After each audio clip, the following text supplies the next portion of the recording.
Paano mag-loan sa Shopee o Sloan? Pwede kang mag-loan gamit lang ang Shopee app. May tinatawag silang Shopee Loan kung saan pwede kang umutang ng pera.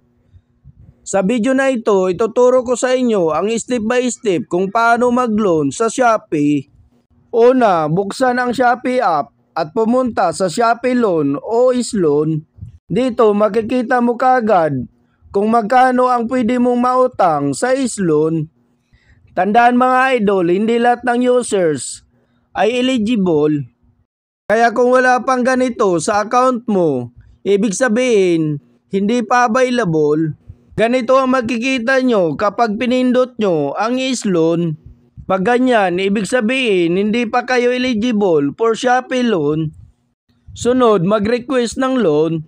Itap itong withdraw loan. Dito, edit nyo kung magkano ang halaga ng nais mong hiramin. Dito sa select tenure, pipili ka kung ilang termino mo nais bayaran o gawing installment ang iyong utang.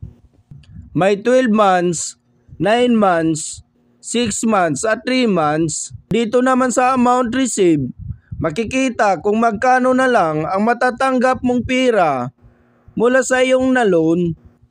Matapos itong mabawasan ng admin fee na 1%, dito naman sa monthly repayment, dito mo makikita kung magkano ang dapat mong bayaran buwan-buwan. Sa loob ng napili mong termino ng pagbabayad, take note mga idol, bago kayo mag-loan, dapat active at verified na ang iyong Shopee Pay account kasi dito papasok ang inyong na-loan mula sa Shopee. At kung okay na, click nyo na itong withdraw now. At ilang minuto lang, successful na agad ang loan withdrawal mo. Papasok na kaagad ito sa Shopee Pay account mo. Kung gusto nyo ng mga tips and updates na kagaya nito, subscribe for more. Thank you for watching.